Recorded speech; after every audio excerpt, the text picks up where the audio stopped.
Madam, जागतिक महिला दिन 8 मार्च या अनुषंगाने आम्ही नमस्कार मॅडम, प्रथमतः तुम्हाला जागतिक महिला दिनाच्या हार्दिक हार्दिक शुभेच्छा. जागतिक महिला दिन जो आहे अवघ्या काही क्षणावर येऊन ठेपलेला आहे, त्या अनुषंगाने एक महिला म्हणून आणि या प्रशासनात काम करीत असताना आपला अनुभव तुम्ही काय सांगा? सर्वप्रथम जागतिक महिला दिन हा महिलाच्या सक्षमीकरणासाठी आणि स्त्री शक्तीला प्रणाम करण्यासाठी म्हणून साजरा केला जातो. आणि याचबरोबर ज्या गोष्टीने होणाऱ्या स्त्रियांच्या अन्यायासाठी वरचा 8 मार्चला फुटली आणि त्या दिवसापासून हा दिवस आंतरराष्ट्रीय महिला दिन म्हणून साजरा केला जातो. खरं तर समस्त महिलांसाठी मला एकच सांगायचं आहे की महिला म्हणजे अपार शक्तीचा एक शक्तिस्रोत आहे.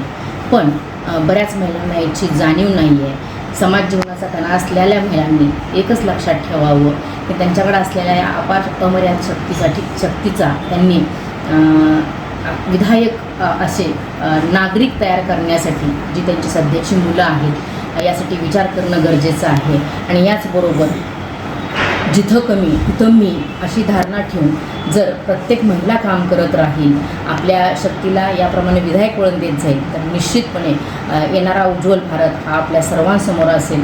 पण दक्षता एवढीच घ्यावी की आपल्या या स्त्रीशक्तीचा कोणत्याही प्रकारे विपरीत वापर होऊ नये, जेणेकरून समस्त समाजामध्ये आपल्या या स्त्रीशक्तीला कोणी बोट लावेल किंवा त्या पद्धतीनं आपल्याला बोलेल याची ते खबरदारी घेणं तेवढंच गरजेचं आहे.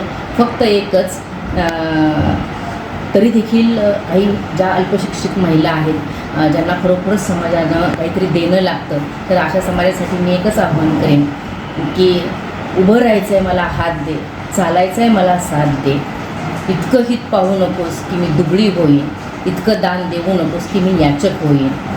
उभं राहायचं आहे मला हात दे, चालायचं आहे मला साथ दे.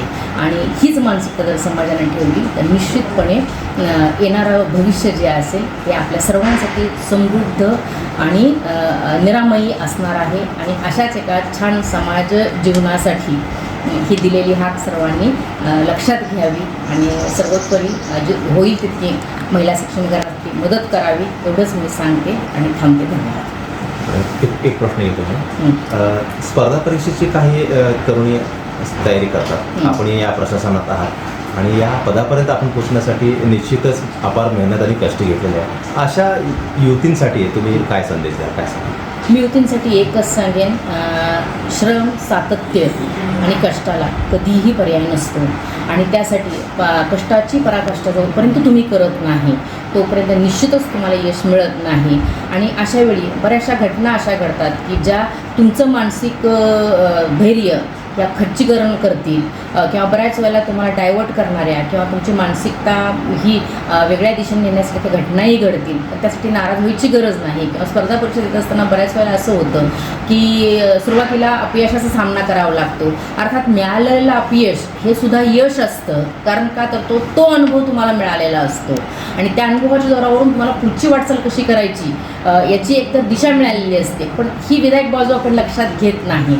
आणि बऱ्याच वेळेला नाही मग मला अपयशच आलं आणि अपयश आलं म्हणून पटकन आपण काय करतो, आपली मानसिकता बदलतो. असं न करता निश्चितपणे आपण सुद्धा हे करू शकतो. माझ्या बाबतीत सांगायचं झालं तर वयाचा माझा शेवटचा अटेम्प्ट होता, पण परीक्षा ही पहिली होती. आणि असं असताना केवळ एकच ध्येय होतं की नाही, मला याच्यामध्ये यश मिळवायचं आहे आणि पुढं कुठंतरी जायचं आहे.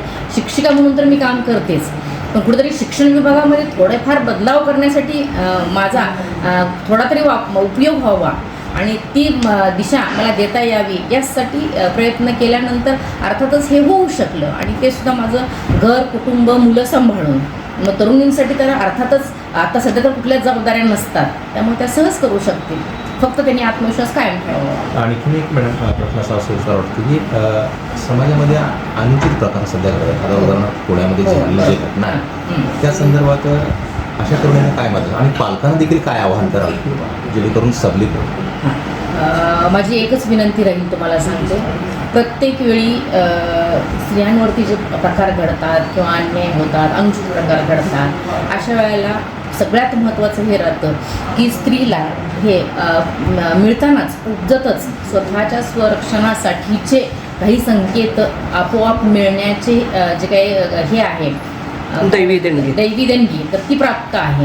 आणि ज्यावेळेला असं काही होत असेल तर स्वसंरक्षणासाठी स्त्रियांनी स्वतः पहिल्यांदा काळजी घेतलेली असली पाहिजे.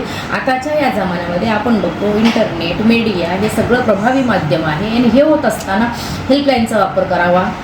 याचबरोबर तुम्हाला सांगते, तात्काळ मला जर इंटेन्शन मिळतं आहे महिला म्हणून ज्या माझ्या शक्तीमुळं, तर त्याचा पटकन वापर करावा आणि असे होणारे प्रकारे टाळावेत. आणि सगळ्यात महत्त्वाचं, पालकांनी मुलगी म्हणून खूप काळजी न करता मुलीनं बाहेर पडल्यानंतर स्वसंरक्षण कसं करावं, ज्या पण संकटं येतील तर त्याची सुरुवातीला कल्पना मुलीला देणं, तिच्याशी चर्चा करणं, तिचा आत्मविश्वास त्यासाठी अबाधित ठेवणं, या गोष्टी कराव्यात. कारण अशा गोष्टी घडतात म्हणून मुलीला बाहेर जाऊ न देणं किंवा तिला प्रगती करू न देणं हे अजिबात उचित नाही. पण एक आहे, मी फक्त गंगावरून का जाते तर मला स्वसंरक्षणाच्या काही गोष्टी माहीत नाहीत, तर त्यासाठी लहानपणापासूनच जर मुलीला हे संरक्षणाच्या क्ल्यू दिल्या की तुम्ही काय केलं पाहिजे, काय नाही केलं पाहिजे, कोणत्या गोष्टी मुलींनी कराव्या, रात्रीच्या वेळी कुठली काळजी घ्यावी, रात्री अपरात्री कुठेही बाहेर जावं किंवा न जाऊ नये, जायचं असेल तर कोणत्या ठिकाणी जावं, कोणत्या ठिकाणी जाऊ नये, ह्या सगळ्या गोष्टींची त्यांनी मुलींना माहिती दिली पाहिजे. मॅडम, कौटुंबिक जबाबदाऱ्या पार पडत तुम्ही या प्रशासनामध्ये काम करता, एक अधिकारी म्हणून तुम्ही तुमची जबाबदारी कशी पार पडता आणि त्याचा अनुभव काय सांगा? आणि मध्यंतरी खूपच म्हणजे शिक्षण विभागात गोंधळ माजला होता. त्यावेळेस निर्णय घेण्यासाठी तुमच्या समितीवर निवड देखील झाली होती. त्या बाबतीत थोडंसं सांगा आम्हाला. एक होतं, शिक्षण आणि आरोग्य हे खरं तर मानवी जीवनाशी संबंधित असणारे विभाग आहेत आणि सगळ्यात महत्त्वाचं, या संवेदनशील क्षेत्रामध्ये काम करताना मी कसं भाग्यवान समजते की अशा परिस्थितीमध्ये मला काम करावं लागतं. अधिकारी म्हणून निर्णय घेताना, कठोर निर्णय घेताना बऱ्याच वेळेला असं लक्षात येतं की समोर असणारे जे काही माझे कर्मचारी बांधव आहेत यांना बऱ्याच गोष्टी ह्या ज्ञात नसतात